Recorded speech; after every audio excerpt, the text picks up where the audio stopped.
ஒரு செய்தி வந்தது. ஸ்ரீதரனுடைய குண்டர்கள் அடாவடி.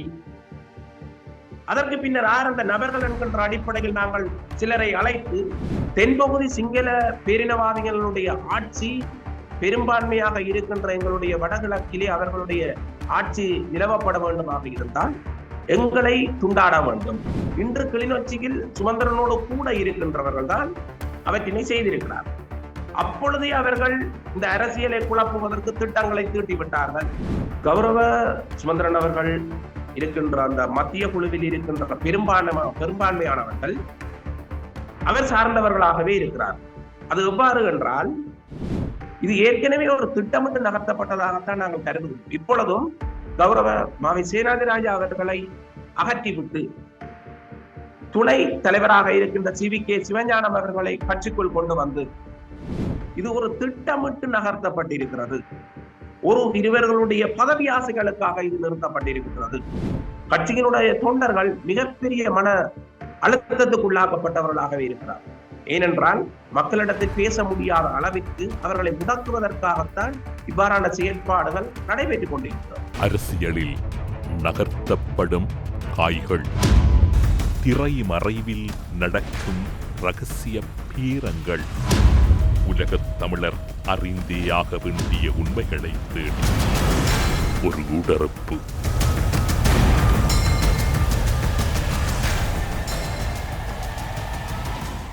இலங்கை தமிழரசு கட்சியின் பூநகரி பிரதேச அமைப்பாளரும் அக்கட்சியினுடைய ஆயுட்கால உறுப்பினருமாக இருக்கக்கூடிய தனபாலன் குவேந்திரன் அவர்களை ஊடறுப்பு நிகழ்ச்சியோடு இணைத்திருக்கின்றோம். ஊடறுப்பு நிகழ்ச்சியின் சார்பில் உங்களை வரவேற்பதில் மகிழ்ச்சி. வணக்கம். வணக்கம். உங்களுடைய இலங்கை தமிழரசு கட்சியில் என்னதான் இடம்பெறுகின்றது? கட்சியை மக்கள் வெறுக்கவில்லை, கட்சியின் போக்கு மக்களை வெறுக்கச் செய்கின்றது என்று பல உங்களுடைய கட்சியினுடைய அடிமட்ட தொண்டர்கள் இப்போது அங்கலாய்க்கின்ற ஒரு நிலை இருக்கின்றது. ஆனால் உங்களுடைய கட்சி என்பது ஒரு பொருத்தமில்லாத விடயங்களை கதைத்து மக்கள் தொடர்பில் அக்கறையற்ற ஒரு கட்சியாக தேர்தலுக்கு பின்னரும் பயணிக்க ஆரம்பிக்கின்றது தொடர்பில் அந்த கட்சியினுடைய ஒரு ஆயுள்கால உறுப்பினராக கிட்டத்தட்ட 2010ஆம் ஆண்டுக்கு பின்னர் செயற்பட்டு கொண்டிருக்கக்கூடிய நீங்கள் அந்த கட்சியினுடைய ஒரு பிரதேசத்தினுடைய அமைப்பாளராகவும் இருக்கின்றீர்கள். என்னதான் இடம்பெறுகிறது இலங்கை தமிழரசு கட்சி? உண்மையிலேயே நீங்கள் சொல்லுகின்ற இந்த விடயங்கள் உண்மையானவை. மக்கள் மத்தியில் தமிழ் தேசியத்தை இல்லாமல் செய்வதற்கான ஒரு முயற்சி என்று கூடி மக்களும் கருத்துக்களை கூறுகிறார்கள். அந்த எண்ணப்பாடு எங்களிடத்திலும் இருக்கு. ஏனென்று பார்த்தால் நாங்கள் எங்களுடைய இனத்தினுடைய விடுதலைக்காகவும் எங்களுடைய இருப்புக்காகவும் போராடி கொண்டிருக்கின்ற ஒரு இனம், அது சார்ந்த ஒரு கட்சி தான் தமிழரசு கட்சி. ஆகவே அந்த கட்சியை எந்த நீதித்துறை எங்கள் மீது நாங்கள் நம்பிக்கை இல்லாமல் இருந்தோமோ என்று உங்களுக்கு தெரியும். காணாமல் போன உறவுகள் இலங்கையினுடைய நீதித்துறை மீதும் இலங்கை அரசாங்கம் மீதும் நம்பிக்கை இல்லாமல் சர்வதேச விசாரணை வேண்டும் என்கின்ற அடிப்படையில் அவர்கள் இன்று பல 100 நாட்களாக போராடி கொண்டிருக்கிறார். ஆனால் நாங்கள் எங்களுடைய கட்சியை கொண்டே நீதிமன்றத்தில் நிறுத்தி இருக்கின்றோம் என்றால், நாங்கள் எங்களுடைய கட்சியையே சீராக நடத்த முடியாதவர்கள் என்றால், எப்படி எங்களுடைய இனத்தினுடைய விடுதலை, எங்களுடைய இனத்தினுடைய இருப்பை தக்க வைக்க போகின்றோம் என்கின்ற கேள்வி மக்கள் மத்தியில் இருக்கு. ஆனால் எங்களுக்கு இப்போது இருக்கின்ற எண்ணம் என்னவென்று சொன்னால், அது உண்மையாக கூட இருப்பதாக நாங்கள் சிந்திக்க வேண்டிய தருணங்கள் ஏற்பட்டிருக்கிறது. எஞ்சி இருக்கின்ற ஒரு அடையாளத்தை இல்லாமல் செய்வதுதான் இதனுடைய நோக்கம் என்பது மக்கள் சொல்லுகிறார்கள். மக்கள் மத்தியில் ஏற்பட்டிருக்கின்ற விரக்தி என்னவாக இருக்கிறது என்று சொன்னால், உங்களுடைய பிரச்சனையை நீங்களே தீர்க்க முடியாதவர்களாக இருக்கு. எப்படி இந்த மக்களுடைய பிரச்சனையை நீங்கள் தீர்க்க போக முடியும்? அப்படி என்றால் நாங்கள் எந்த எண்ணப்பாகோடு இந்த கட்சியை தொடங்கினோமோ, எந்த எண்ணத்துக்காக நாங்கள் எங்களுடைய தமிழ் தேசிய அரசியலை கொண்டு நகர்த்தினோமோ அது இன்று கேள்விக்குள்ளாக்கப்பட்டிருக்கு. இது வெறுமனையே மக்கள் மீது குற்றம் சுமத்தி விட்டு செல்ல முடியாது. ஒரு சிலர்களுடைய பதவி ஆசையாக இது இருக்கிறது. இது இன்று நேற்று ஏற்பட்டதல்ல. நவநீதம் பிள்ளை இங்கு வருகின்ற பொழுது இந்த ஓரிருவராக நின்று நாங்கள் இங்கு நடந்தது ஒரு இன அழிப்பு என்கின்ற போராட்டங்களை நடத்துகின்ற பொழுது அந்த போராட்டத்தில் கலந்து கொண்டவர்கள் யார் என்பது உங்களுக்கு தெரியும். இன்று இந்த பதவிக்கு ஆசைப்படுபவர்கள் அன்று அந்த அவ்வாறான போராட்டங்களில் கலந்து கொள்ளவில்லை. ஸ்ரீலங்கா அரசாங்கத்துக்கு எதிராக போராடுவதற்கு அல்லது அவர்களுடைய ஆக்கிரமிப்புகளுக்கு எதிராக போராடுவதற்கு அவர்கள் தயாராக இருக்கவில்லை. இந்த கிளிநொச்சி மண்ணிலே தான் ஒரு சில இளைஞர்களாக நின்று நாங்கள் அந்த போராட்டங்களை நடத்தியிருக்கோம். அந்த நேரங்களில் அதற்கு பிற்பாடு வந்த நல்லாட்சி, அதற்கு பிற்பாடுதான் இந்த ONB காணாமல் போனவருடைய அலுவலகம் திறப்பதற்கு ONB என்கின்ற ஒரு அமைப்பு உருவாக்கப்பட்டது. அது யாரால் கொண்டு வரப்பட்டது, எவ்வாறு கொண்டு வரப்பட்டது என்பது எல்லோருக்கும் தெரியும். ஆனால் அந்த மக்கள் கூறினார்கள், ONB மீது எங்களுக்கு நம்பிக்கை இல்லை. அதற்கு எதிராக அவர்கள் போராடினார்கள். அந்த போராட்டம் நடக்கின்ற பொழுதுதான் கிளிநொச்சி மண்ணிலே ஓரிருவர் முன்வரிசையில் நின்று கொண்டு ONB வேண்டும் என்று போராடினார். போராடிய பொழுது மறுநாள் பத்திரிகை, தினக்குரல் பத்திரிகையிலே ஒரு செய்தி வந்தது, ஸ்ரீதரனுடைய குண்டர்கள் அடாவடி. அதற்கு பின்னர் அந்த நபர்கள் என்கின்ற அடிப்படையில் நாங்கள் சிலரை அழைத்து இது உண்மையா என்று கேட்கின்ற பொழுது உண்மையிலேயே அந்த பிரச்சனை அங்கு நடந்தது. அது நடக்கின்ற பொழுது அந்த ஆர்ப்பாட்டத்தில் கலந்து கொண்டதில் நானும் ஒருவன். அவர்கள் ONB வேணும் என்கின்ற போராட்டத்தை, கோஷத்தை முன்வைத்தார். பின்னர் தான் அவர்கள் யார் என்று பார்த்தால் சுமந்திரனோடு நெருங்கி இருக்கின்றனர். இன்று கிளிநொச்சியில் யாரை வைத்து அவர் நகர்த்தி கொண்டிருக்கிறாரோ அவர்கள் தான் அந்த முன்வரிசையில் நின்று ONB வேணும் என்கின்ற கோஷத்தை எழுப்பியவர். சிந்தித்து பாருங்கள், அந்த மக்கள் இந்த அரசு மீது நம்பிக்கை இல்லாமல் ஒரு போராட்டத்தை நகர்த்துகின்ற பொழுது அதற்கு நாங்கள் ஆதரவு கொடுக்க வேண்டியவர்கள் நாங்களாகவே முன்னுக்கு நின்று என்ன செய்திருக்கின்றோம்? அதை செய்தவர்கள் யார்? இன்று கிளிநொச்சியில் சுமந்திரனோடு கூட இருக்கின்றவர்கள் தான் அவற்றினை செய்திருக்கிறார். அப்பொழுதே அவர்கள் இந்த அரசியலை குழப்புவதற்கு திட்டங்களை தீட்டிவிட்டார்கள். அதனுடைய ஒரு தாற்பயமாகத்தான் இன்று அவர்களை வைத்துக் கொண்டும் அவருக்கு சாதகமான ஒரு மத்திய குழுவை வைத்துக் கொண்டும் எங்களுடைய கட்சியை சிதைக்கின்ற முழு நடவடிக்கைகளும் நடைபெற்றுக் கொண்டிருக்கிறது. அவர் கட்சியில் ஒரு சாதாரண உறுப்பினராகத்தான் இருக்கின்றார். உங்களுடைய மாவட்டத்தை பிரதிநிதித்துவப்படுத்தக்கூடிய சிவஞானம் ஸ்ரீதரன் அவர்கள் தானே தெரிவு செய்யப்பட்ட தலைவர். என்னதான் இடம்பெற்றது? ஸ்ரீதரன் தலைவராக தெரிவு செய்யப்பட்டதுக்கு பின்னர் தொடர்ச்சியாக பெரும் நெருக்கடிகளை கட்சி சந்திக்கின்றது என்றால் சிக்கலுக்குரியவர் ஸ்ரீதரனா? ஸ்ரீதரன் தலைவராக தெரிவு செய்யப்பட்டிருக்கிறார். அவர் அந்த தலைமைத்துவ பதவியை எடுத்தால் அவர் தமிழ் தேசிய அரசியலை ஒரு காத்திரமாக கொண்டு நகர்த்தக்கூடியவர். அப்படி என்றால் இவர்கள் இன்று இடையூறாக இருக்கின்றவர்களுக்கு அது இடைஞ்சலாக இருக்கும். தாங்கள் நினைத்தவற்றை நகர்த்த முடியாமல் இருக்கும். திரு சுமந்திரன் அவர்களும் அந்த தேர்தலில் போட்டியிட்ட திரு சுமந்திரன் அவர்களும் ஸ்ரீதரன் அவர்கள் வெற்றி பெற்ற பின்னர் அந்த மண்டபத்தின் வெளிப்புறத்திலே வந்து நண்பன் ஸ்ரீதரனின் வெற்றியை வரவேற்கின்றேன், அவரோடு தோள் நின்று நான் பயணிக்க தயார் என்று தானே கூறினார். அவ்வாறு கூறுகின்ற பொழுது அவ்விடத்தில் நின்றவன் என்கின்ற அடிப்படையில் நான் சந்தோஷம் அடைந்தேன். அதை நான் மறுக்கவில்லை. அவர் வெற்றி பெற்றதற்கு பின்னர் இவர் இவ்வாறான ஒரு நகர்வை எங்களுக்கு இருந்து ஒரு சட்ட ஆலோசனைகளை வழங்கி எங்களுடைய கட்சியை ஸ்ரீதரனுடைய தலைமையில் ஒரு காத்திரமாக கொண்டு நகர்த்துவார் என்கின்ற எண்ணப்பாங்குகள் பலரிடத்தில் இருந்தது. ஆனால் அதற்கு பின்னர் ஏற்பட்ட பொதுக்குழுவின் ஊடாக தெரிவு செய்யப்படுகின்ற இந்த ஏனைய நிர்வாக உறுப்பினரோட தெரிவில் வந்ததுதான் இந்த பிரச்சனை. அவர் தான் நினைத்தவரை கட்சிக்குள் செருகிவிட்டு தான் நினைத்தவற்றினை கட்சியூடாக நகர்த்துவதுதான் அவருடைய திட்டமாக இருந்திருப்பார். அதனால் ஏற்படுத்தப்பட்டதுதான் இன்றைய இந்த நீதிமன்றத்தினுடைய வழக்கு. எப்படி ஏற்படுத்தப்பட்டது? அதை நீங்கள் எப்படி குற்றம் சாட்டுவீர்கள்? எப்படியான ஒரு குற்றச்சாட்டை முன்வைப்பதற்கு ஏதாவது ஆதாரங்கள் வேண்டுமில்ல? இவர்கள் நாங்கள் அந்த கூட்டத்திற்கு சென்றிருந்தோம். திருவோணமலையில் நடந்த கூட்டத்தில் நடந்ததற்கு பிற்பாடு மகாநாடு பற்றிய திகதிகள் அறிவிக்கப்பட வேண்டும்.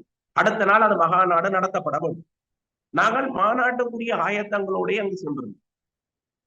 ஆனால் அங்கு இருக்கின்ற நிர்வாக தெரிவுகள் ஏற்படுகின்ற பொழுது இவர்களுடைய மத்திய குழுவினூடாகவே பெயர்கள் பரிந்துரை செய்யப்பட்டு பொதுக்குழுவிற்கு கொண்டு வந்து இன்ன ஆட்களை நாங்கள் தெரிவு செய்திருக்கின்றோம் என்கின்ற பட்டியல் வாசிக்கப்படுகின்ற பொழுது அது பொதுக்குழு முன்மொழிந்து வழிமொழியப்பட வேண்டும்.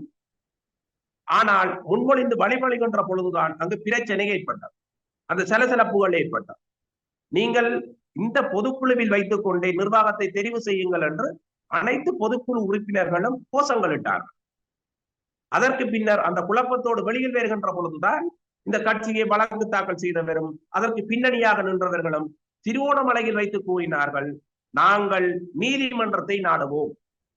இது அங்கே சொல்லப்படுகின்ற பொழுது கௌரவ ஸ்ரீதரன் அவர்கள் சொன்னார், நெடுகிலும் நீங்கள் சட்டத்தை காட்டி நீதிமன்றத்தை காட்டி எங்களை வெறுட்டாதீர்கள். நீங்கள் நீதிமன்றம் சென்றால் என்ன செய்ய வேண்டும் என்று எங்களுக்கு தெரியும். இது திருவோணமலையில் வைத்து கூறப்பட்ட வார்த்தைகள். ஆகவேதான் நாங்கள் சொல்லுகின்றோம், இது ஒரு திட்டமிட்டு நகர்த்தப்பட்டிருக்கிறது. இருவர்களுடைய பதவி ஆசைகளுக்காக இது நிறுத்தப்பட்டிருக்கிறது. இனத்தினுடைய விடுதலை சார்ந்தோ இனத்தினுடைய எண்ணங்கள் சார்ந்தோ இந்த செயற்பாடு நகர்த்தப்படவில்லை. திருகோணமலையில் இந்த வழக்கு தொடர்பில் யார் இந்த விடயங்களை கலந்துரையாடினார்? இந்த வழக்குகள் தொடர்பாக இவர்கள் இந்த தெரிவுகளில் இருந்து வெளியேறியதற்கு பிற்பாடு கௌரவ ஸ்ரீதரனோடும் எங்களுடைய கௌரவ சுமந்திரன் அவர்களும் பேசிக் கொள்ளுகின்ற பொழுது நான் அவர்களுக்கு அருகாமையிலேயே நின்றதில் ஒருவன். அப்பொழுது அடுத்த கட்டம் என்ன செய்ய போகின்றீர்கள் என்கின்ற கௌரவ சுமந்திரன் அவர்கள் ஸ்ரீதரனை நோக்கி கேட்கின்ற பொழுது அவர்கள் குழப்பங்கள் இருக்கின்றது, இவ்வாறான செயற்பாடுகள் இருக்கிறது, இது தொடர்பாக நான் தனியே முடிவெடுக்க முடியாது என்று சொல்லுகின்ற பொழுது அருகாமையில் இந்த வழக்கை போட்டவர் எடுத்த வீச்சுக்கு சொன்னார், நாங்கள் நீதிமன்றத்தை நாடுவோம். அப்பொழுது கௌரவ சுமந்திரன் அவர்கள் சொன்னார், அப்படி என்றால் நீதிமன்றத்தை சந்திப்போம். அப்படி என்றால் இந்த வழக்கை நீதிமன்றத்துக்கு கொண்டு சென்றவர்கள் யார்? இந்த வழக்கை நீதிமன்றத்துக்கு கொண்டு சென்றதற்கு பிற்பாடு இந்த வழக்கினுடைய ஆலோசனைகளை, வழக்கை எவ்வாறு கையாள்வது என்பது தொடர்பான கலந்துரையாடல்கள் வழக்கு தாக்கல் செய்தவர்களை வைத்துக் கொண்டே நகர்த்தி கொண்டிருக்கிறார்கள். அப்படி என்றால் இந்த வழக்கை எப்படி இவர்கள் கைவாங்க போகிறார்கள்? அல்லது மக்களுடைய நலம் சார்ந்து, கட்சியினுடைய நலன் சார்ந்து இவர்கள் இந்த வழக்கை எவ்வாறு நிறைவுக்கு கொண்டு வரப் போகிறார்கள்? ஆகவே மாறி மாறி வழக்குகளை நீதிமன்றத்தில் இந்த கட்சியை கொண்டே நிறுத்தி மக்கள் மத்தியில் விரக்தியை ஏற்படுத்தி இந்த தமிழ் தேசிய உணர்வு, தமிழ் தேசிய எண்ணத்தோடு இருக்கின்ற மக்களை திசை திருப்புவதற்கான நோக்கமாகவே இது நடந்து கொண்டிருக்கிறது. நீங்கள் இப்போது குறிப்பிட்டீர்கள் மத்திய குழுவை கையாளுகின்றார் திரு சுமந்திரன் என்று. மத்திய குழுவில் திரு சுமந்திரன் அவர்களும் ஒரு சாதாரண உறுப்பினராக, மத்திய குழுவினுடைய உறுப்பினராகத்தான் இருக்கின்றார். அவர் அப்படியான ஒரு ஆளுமையை செலுத்துகின்ற அளவுக்கு அவரிடம் இருக்கக்கூடிய சக்தி என்ன? அவரிடம் இருக்கக்கூடிய சக்தி என்னென்று நீங்கள் யோசித்தால், கௌரவ சுமந்திரன் அவர்கள் இருக்கின்ற அந்த மத்திய குழுவில் இருக்கின்ற பெரும்பான்மையானவர்கள் அவர் சார்ந்தவர்களாகவே இருக்கிறார். அது எவ்வாறு என்றால், யாழ்ப்பாணத்தில் கடந்த தேர்தலின் போது கௌரவ மாவை சேனாதிராஜா அவர்கள் மக்களால் தேர்தலில் இருந்து வெற்றி பெற செய்யப்படவில்லை. அடுத்ததாக கௌரவ சரவணபவன் அவர்கள் வெற்றி பெற செய்யப்படவில்லை. அதற்கு பின்னர் கிழக்கு மாகாணத்திலும் அவ்வாறுதான் நடந்ததற்கு பின்னர் இந்த மத்திய குழு என்பது புதிய மத்திய குழு அல்ல. 6 வருடங்களுக்கு முன்னர் தெரிவு செய்யப்பட்ட இந்த மத்திய குழு. ஆகவே மாவை சேனாதிராஜா அவர்கள் ஒரு இயங்கு நிலை பாராளுமன்ற உறுப்பினராக இல்லாமல் போனதற்கு பிற்பாடு, சரவணபவன் இல்லாமல் போனதற்கு பிற்பாடு அவரோடு இருந்த எங்களுடைய கட்சியின் ஆதரவாளர்கள் இயங்கு நிலையில் இருந்த பாராளுமன்ற உறுப்பினர்களோடு இணைந்து கொண்டார்கள். அப்பொழுது இவருக்கு பின்னால் இருந்தவர்கள், சரவணபவனுக்கு பின்னால் இருந்தவர்கள் எல்லாம் கௌரவ சுமந்திரனோடு இணைந்து கொண்டதற்கு பிற்பாடுதான் கிழக்கு மாகாணத்திலே கலையரசன், சாணக்கியன், திருகோணமலை மாவட்டத்தில் கௌரவ சம்பந்தனையாவுடைய தேர்தல் தொகுதியிலே சம்பந்தனையாவின் இயங்கு நிலை குறைந்ததன் காரணமாக அவரோடு இருந்தவர்களும் ஒரு சிலர் இவரோடு இணைந்து கொண்டார்கள். அப்படி என்றால் அந்த மத்திய குழு எவ்வாறு செயற்பட்டிருக்கும் என்பது மக்களுக்கு விளங்கும். இங்கொழுது மத்திய குழுவில் தீர்மானம் எடுக்கப்படுமாக இருந்தால் கௌரவ ஸ்ரீதரனோடு இருக்கின்ற சால்ஸ் நிர்மலநாதன் அவர்களோடு இருக்கின்ற இந்த ஓரிருவர் மட்டுமே இந்த பிரச்சனைகளை சரியான முறையில் கொண்டு செல்வதற்கு முயற்சி செய்கிறார்கள். ஆனால் மத்திய குழுவில் இருக்கின்ற பெரும்பான்மை என்பது அவர்கள் சார்ந்ததாக இருக்கிறது. அதனால் தான் நாங்கள் இப்பொழுதும் சொல்லுகின்றோம், இப்போது இருக்கிற மத்திய குழுவை கூட்டுவதில் எந்த பயனும் இல்லை. இவர்கள் பொதுக்குழுவை கூட்டலாம். அது எந்த பொதுக்குழு? புதிதாக தெரிவு செய்யப்பட்ட பொதுக்குழு மீதுதான் நீதிமன்றத்தில் புதிய தலைவருக்கும் புதிய பொதுக்குழுவுக்கும் வழக்கு இருக்கிறது. இப்ப இயங்கிக் கொண்டிருக்கின்ற இந்த மத்திய குழு இதோடு சேர்ந்த பொதுக்குழு இருக்கிறது. அந்த பொதுக்குழுவை கூட்டினால் 95% பிரச்சனைகளை முடிவுக்கு கொண்டு வரலாம். அந்த பொதுக்குழுவை கூட்டுவதற்கு எல்லா விவகாரங்களையும் கையாளு, அதாவது மாவை சேனாதிராஜாவின் ராஜினாமா தொடர்பில் குழப்பங்கள் நிலவிக் கொண்டிருக்கின்றன. அது மீதே விரைந்து நடவடிக்கை எடுக்கின்ற உங்களுடைய கட்சியினுடைய துணை பொதுச் செயலாளர் சத்தியலிங்கம் அவர்கள் இந்த விவகாரங்கள் தெரியாமல் இருக்கின்றாரா, அல்லது இந்த விவகாரங்கள் தொடர்பில் அவருக்கு நீங்கள் யாரும் தெளிவுபடுத்தவில்லையா? அவருக்கு இதனுடைய எல்லா விவகாரங்களும் அவருக்கு தெரியாமல் இல்லை, அவருக்கு எல்லாம் தெரியும். ஆனால் அவர் ஒரு சிலருடைய கருத்துகளுக்கு மட்டுமே செவி சாய்ப்பவராக இயங்கிக் கொண்டிருக்கிறார். இதுதான் நடந்து கொண்டிருக்கிறார். அவர் கடந்த காலங்களில் நீங்கள் எடுத்துக்கொண்டால் தெரியும், இந்த தேர்தல் வருகின்ற பொழுது அவர் அந்த தேர்தல் களங்களுக்குள் சென்று ஒரு செயலாளராக கடமையாற்றிய அந்த தருணங்களை எல்லாம் உதாசீனப்படுத்தி இருக்கிறார். அதற்கு சொல்லப்பட்ட வார்த்தைகள் தான் சுயநமுத்தி இருப்பதாக கூறப்பட்டது. ஆனால் சுயநம உற்றவராக கூறப்பட்டதற்கு பின்னர் தான் இந்த பிரச்சனைகள் ஏற்படுத்தப்பட்டது. அவர் பதில் செயலாளராக, துணை செயலாளராக கௌரவ சுமந்திரன் அவர்கள் அந்த பட்டியலை வாசிக்கின்ற பொழுதுதான், முற்படுகின்ற பொழுது இவ்வாறான பிரச்சனைகள் தோற்றுவிக்கப்பட்டது.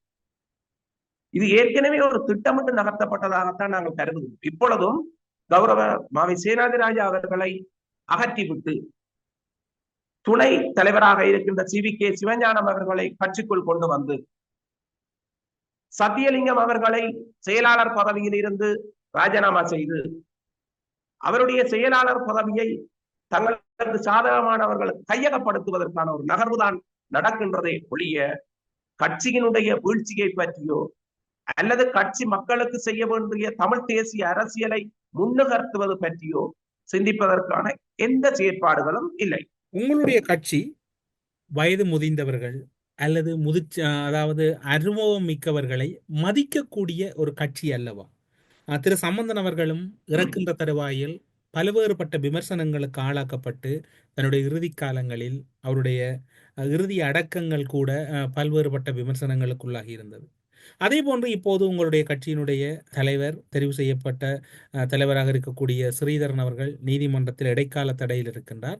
உங்களுடைய கட்சியினுடைய நீண்ட நாட்களாக தலைவராக பணியாற்றி கொண்டிருக்கக்கூடிய மாவி சேனாதிராஜா மீது அவர் நேரத்துக்கு ஒழுங்காக வருவதில்லை கூட்டங்கள் மீது, அப்படி அவர் ஒரு ஒழுங்கீனமான முறையில் கூட்டங்களை நடத்தி செல்லுகின்றார், அவர் தேவையில்லாதவர் என்று திரு சாணக்கியன் தொடங்கி பலர் விமர்சனங்களை முன்வைக்கின்ற சூழ்நிலை இருக்கின்றது. கதிரையை வழங்க வேண்டாம் என்று கூறுகின்ற அளவுக்கு நிலைமை இருக்கின்றது. அப்படியே உங்களுடைய கட்சியை பொறுத்தவரையில் நீங்கள் அனுபவசாலிகளை அல்லது வயதில் முதிர்ந்து இந்த கட்சியை வளர்த்தவர்களை நீங்கள் மிதித்து செல்லுகின்ற ஒரு செயற்பாட்டிலா இப்போது உங்களுடைய தமிழரசு கட்சி பயணிக்கின்றது? வயது முதிர்ந்தவர்களை அகற்றுவது என்பது அவர்களுடைய திட்டம் என்பதை விட, நான் நினைக்கின்றேன் தமிழ் தேசியத்தின் மீது ஆழமாக பற்றுள்ளவர்கள் அவர். ஏனென்றால் அந்த தமிழரசு கட்சியினுடைய வரலாற்றிலேயே இன்றைய இளைஞர்களை விட பல துன்பங்களையும் துயரங்களையும் சுமர்ந்துதான் அவர்கள் அந்த கட்சியை கட்டி காத்து வந்திருக்கிறார். இளையவர்களுக்கு அவர்கள் வழி விடுவதாக இருந்தால் வழி விடுவதற்கு அவர்கள் தயாராகவும் இருக்கிறார். அவர்கள் எங்களுடைய கட்சியினுடைய போசகர்களாக இருந்து அவர்கள் எங்களை வழி நடத்த வேண்டும். ஆனால் இப்போது இவர்கள் இருக்கின்றவர்கள் இவர்களை உடனடியாகவே வெளியில் தூக்கி எறிந்து விட்டு தாங்கள் நினைத்ததை போன்று கட்சியை நகர்த்துவதுதான்.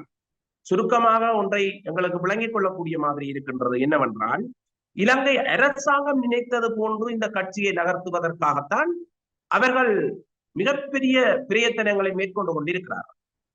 ஆகவே தமிழரசு கட்சி தமிழ் தேசியம் சார்ந்து எஞ்சி இருக்கின்ற அடையாளத்தையும் நாங்கள் இழந்திருக்கின்ற அந்த இறமையை மீட்பதை அவர்கள் கையாளுவதை விட, இன்று உங்களுக்கு தெரியும், இன்றைய கடந்த தேர்தலில் நாங்கள் வடமாகாணத்திலே மிகப்பெரிய தோல்வியை சந்தித்திருக்கின்றோம்.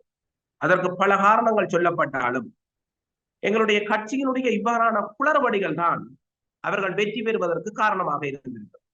ஆகவே தென்பகுதி சிங்கள பேரினவாதிகளுடைய ஆட்சி பெரும்பான்மையாக இருக்கின்ற எங்களுடைய வடகிழக்கிலே அவர்களுடைய ஆட்சி நிலவப்பட வேண்டுமாக இருந்தால் எங்களை துண்டாட வேண்டும். எங்களை மக்கள் ஒதுக்குகின்ற நிலைக்கு, தமிழ் தேசியம் பேசுகின்ற தரப்புகளை ஒதுக்குகின்ற நிலைக்கு மக்கள் செல்ல வேண்டும். அப்படி என்றால் இந்த குளறுபடிகளை ஏற்படுத்தினால் தான் மக்கள் எங்கள் மீது விரக்தியாளர் அரச தரப்பை நோக்கி நகர்வார். அதற்கான ஒரு திட்டமாகவே நான் இதனை பார்க்கின்றேன். ஏனென்று சொன்னால், அதற்கான ஒரு மைய புள்ளியாக கடந்த தேர்தலை நாங்கள் கணிக்கக்கூடியதாக இருக்கும். மக்களே அரச தரப்பு மீது அதிக பெற்றுக்கொண்டா வாக்களித்தார்கள்? இல்லையே. அவர்கள் அந்த அரச தரப்பு மீது வாக்களிப்பதற்கு எங்களில் இருந்தவர்களுடைய செயற்பாடுகள் காரணமாக இருந்தது. அந்த செயற்பாடுகள் தான் எங்களை இந்த நிலைக்கு கொண்டு விட்டு சென்றிருக்கிறது. இதை சீர் செய்வதற்கு அவர்கள் தயாரில்லை. ஏனென்றால் அவர்களுடைய நிகழ்ச்சி நிரல் தான் இவர்கள் இயங்குகின்றார்களோ என்கின்ற எண்ணம் இன்று ஏற்படுத்தப்பட்டிருக்கிறது. அதுதான் சரியாக கூடி நகர்ந்து கொண்டிருப்பதாக நாங்கள் கருதக்கூடியதாக இருக்கு. நாங்கள் எந்த லட்சியத்திற்காக எந்த இலக்குக்காக நாங்கள் புறப்பட்டோமோ அவை எல்லாவற்றையும் நிறுத்திவிட்டு நடக்கின்ற அனைத்து கூட்டங்களிலும் எதை பற்றி பேசிக் கொண்டிருக்கிறோம்? பதவிகளை பற்றியும், எங்களுக்குள் நாங்கள் ஒரு கட்சிக்குள்ளேயே எங்களுக்குள் நாங்களே மோதிக்கொண்டிருக்கிறோம். இது மீண்டும் மீண்டும் எதிர்வருகின்ற தேர்தலில் கூட மக்கள் மத்தியில் எங்களுக்கான எதிர்ப்புகளை வலுவாகவே பதிவு செய்யும். ஆனால் அதை நிவர்த்தி செய்ய வேண்டுமாக இருந்தால் உண்மையிலேயே சரியான ஒரு தலைமைத்துவமாக கௌரவ ஸ்ரீதரனிடத்தில் அந்த பதவியை இப்போதைக்கு நாங்கள் கொடுப்பதுதான் சிறந்ததாக இருக்கிறது. கிளிநொச்சி மாவட்டத்தினுடைய 41 வட்டாரங்களும் இயங்கு நிலையில் இருக்கிறது. அவர் கிளிநொச்சி மாவட்டத்தில் தமிழ் தேசிய தமிழரசு கட்சியினுடைய நிர்வாக அழகு என்பது எல்லோராலையுமே போற்றக்கூடியது. எங்களை சந்திக்கின்றவர்கள் கதைக்கின்றவர்கள் எல்லோரும் சொல்லுகிற வார்த்தைகள் என்னவாக இருக்கு என்று சொன்னால், இந்த கிளிநொச்சி மாவட்டத்தில் இருக்கின்ற இந்த அரசியல் கட்டமைப்பு ஏன் ஏனைய மாவட்டங்களில் கொண்டு செல்லப்படவில்லை? மாதாந்தம் குறைந்தது நாங்கள் 2 மாதத்திற்கு ஒரு தடவை தனும் எங்களுடைய வட்டார கிளைகளை நாங்கள் கூட்டுகின்றோம். அந்த வட்டார கிளையில் இருக்கின்ற நிர்வாக உறுப்பினர்களை இயங்கு நிலையில் வைத்திருக்கின்றோம். இது ஏனைய இடங்களில் இருக்கின்றதாண்டா இல்லை. ஆனால் கிளிநொச்சியினுடைய அந்த அரசியல் கட்டமைப்பை சிதைப்பதற்காக எவ்வாறு காய் நகர்ந்து கொண்டிருக்கிறது? தங்களுடைய பகுதிகளில் இருக்கின்ற தங்களுடைய தேர்தல் தொகுதிகளில் இருக்கின்ற பிரச்சனைகளை தீர்ப்பதற்கு அவர்கள் தயாரில்லை. ஆனால் கிளிநொச்சியினுடைய அரசியல் இருப்பு அல்லது கிளிநொச்சியினுடைய இந்த தமிழ் தேசியத்தை சிதைப்பதற்கு இன்று பலர் களமிறக்கப்பட்டிருக்கிறார். மக்கள் இதில் விழிப்பாக இருக்க வேண்டும். இது வெறுமனையே ஸ்ரீதரனுக்கும் சுமந்திரனுக்குமான போட்டி அல்ல. எஞ்சி இருக்கின்ற எங்கள் அடையாளத்தை சிதைப்பதற்கும் தமிழ் தேசிய உணர்வோடு இருக்கின்றவர்களை இல்லாமல் செய்வதற்கும் நகர்த்தப்படுகின்ற ஒரு அரசியல் காய் நகர்த்தலாகவே இவற்றினை நாங்கள் பார்க்கிறோம். தொடர்ச்சியாக இப்படியே உங்களுடைய கட்சி செல்ல போகின்றதா, அல்லது வருகின்ற 28ஆம் தேதி உங்களுடைய கட்சியினுடைய இப்போது தலைவராக இருக்கக்கூடிய மாவை சேனாதிராஜா மீது வாக்கெடுப்பு ஒன்று வர இருக்கின்றது. அந்த வாக்கெடுப்பில் திரு சுமந்திரன் அவர்கள் குறிப்பிட்டிருக்கின்றார், மாவை சேனாதிராஜாவின் கடிதம் என்பது அது பதவி விலகலுக்கு சமனானது. வாக்கெடுப்பினை நடத்தி சிவிகே சிவஞானத்தை தலைவராக தெரிவு செய்தால் அந்த விவகாரம் முடிந்துவிடும் என்று. வாக்கெடுப்புக்கு மத்திய குழு தயாராகின்றது. உங்களுடைய மத்திய குழு மக்களுக்கு ஏற்றாற்போல் நடக்கிறதா, அல்லது மக்களின் மனநிலைக்கு எதிராக நடக்கின்றதா? 28ஆம் தேதி எப்படியான ஒரு முடிவை நீங்கள் எதிர்பார்க்கிறீர்கள்? கட்சியினுடைய ஒரு அடிமட்ட தொண்டனாக அதற்கு மேலதிகமாக ஒரு விபரீதமான முடிவுகள் எடுக்கப்படுமாக இருந்தால் மக்கள் மத்தியில் அதனுடைய வெளிப்படுத்தல் எப்படி இருக்கு? உண்மையிலேயே இந்த எதிர்வருகின்ற 28ஆம் தேதி எடுக்கப்படுகின்ற தீர்மானம் என்பது கட்சியை கட்டி எங்களுடைய மக்களுடைய தமிழ் தேசிய உணர்வுகளை கொண்டு நகர்த்த வேண்டுமாக இருந்தால் இந்த வாக்கெடுப்பு என்பது தேவையற்ற ஒன்று. உங்களுக்கு தெரியும், இவர்கள் கட்சியில் இருந்து ஒருவரை வெளியேற்றுவதற்காக பலவிதமான காரணங்களை உட்புகுத்துகிறார். அதில் ஒன்றுதான் கௌரவமாவை சேனாதிராஜா மீது சுமத்தப்பட்டிருக்கின்ற இந்த குற்றச்சாட்டு. கடிதம் யாருக்கு எழுதப்பட்டது, எவ்வாறு எழுதப்பட்டது என்கின்ற அடிப்படை எல்லோருக்கும் தெரியும். அவர் எழுதியிருந்தார், ஸ்ரீதரன் அவர்களுக்கு அந்த கடிதம் எழுதப்பட்டிருக்கிறார். தெரிவு செய்யப்பட்ட தலைவர் என்கின்ற அடிப்படையில் நீங்கள் கட்சியை பாரமெடுத்து நடத்த சொல்லியிருக்கிறார். ஆனால் அவற்றையெல்லாம் இவர்கள் உதாசீனப்படுத்தி விட்டு அவர் எழுதிய கடிதம், அவர்கள் சொல்லுகிறார்கள் அவர் செயலாளர் அவர்களுக்கு இந்த ராஜினாமா கடிதத்தை தான் வாபஸ் பெறுவதாக எழுதியிருக்கிறார் என்று சொல்றார். நான் ஒன்றை கேட்கின்றேன், இந்த தேர்தல் விஞ்ஞாபனம் வெளியிடப்படுகின்ற பொழுது அது கௌரவமாவே சேனாதிராஜாவினுடைய தலைமையில் தான், கட்சியினுடைய தலைவர் அவர் என்கின்ற அடிப்படையில் தான் அந்த தேர்தல் விஞ்ஞாபனம் வெளியிடப்பட்டது. அப்படி என்றால் அது தவறாக இருந்திருக்க வேண்டும். அப்ப நடத்தப்பட்ட தாங்கள் எவற்றையெல்லாம் எண்ணுகின்றார்களோ அவற்றையெல்லாம் இந்த கட்சியூடாக நகர்த்துவதற்காகத்தான் இந்த மத்திய குழுவை கூட்டுகிறார்களே ஒழிய கட்சியினுடைய நலன் சார்ந்து அல்ல. அவர்கள் மீண்டும் மீண்டும் இந்த மத்திய குழுவை வைத்துக் கொண்டு தாங்கள் எதையோ சாதிக்கலாம் என்று நினைக்கிறார். அது மக்கள் மத்தியில் பாரிய எதிர்ப்பலைகளைத்தான் ஏற்படுத்தி கொண்டிருக்கிறது. கட்சியினுடைய தொண்டர்கள் மிகப்பெரிய மன அழுத்தத்துக்குள்ளாக்கப்பட்டவர்களாகவே இருக்கிறார். ஏனென்றால் மக்களிடத்தில் பேச முடியாத அளவிற்கு அவர்களை முடக்குவதற்காகத்தான் இவ்வாறான செயற்பாடுகள் நடைபெற்றுக் கொண்டிருக்கிறது. ஆகவே இந்த நடைபெறப் போகின்ற இந்த தேர்தல் கொண்டு வரப் போகின்றோம், வாக்கெடுப்பை கொண்டு வரப் போகின்றோம் என்கின்ற இந்த வார்த்தைகள் எல்லாம் மீண்டும் பலவீனப்படுத்துகின்ற, கட்சியை பலவீனப்படுத்துகின்ற செயற்பாடுகளை ஒழிய வேறொன்றும் இல்லை. ஊடறுப்பு நிகழ்ச்சியில் இணைந்து கொண்டு இலங்கை தமிழரசுக் கட்சியின் அண்மை கால போக்கும் எதிர்வரும் நாட்களில் தமிழரசுக் கட்சி எப்படியான வகையில் கட்டமைக்கப்பட வேண்டும் என்கின்ற மிக முக்கியமான கருத்துக்களை ஊடறுப்பு நிகழ்ச்சியின் வாயிலாக பகிர்ந்து கொண்டமைக்கு சிறப்பு நன்றிகளோடு உங்களிடம் விடைபெற்றுக் கொள்கிறோம். நன்றி, வணக்கம். நன்றி, நன்றி, வணக்கம். அரசியலில் நகர்த்தப்படும் காய்கள், திரைமறைவில் நடக்கும் ரகசிய பீரங்கள், உலகத் தமிழர் அறிந்தேயாக வேண்டிய உண்மைகளை தேடி ஒரு ஊடறுப்பு.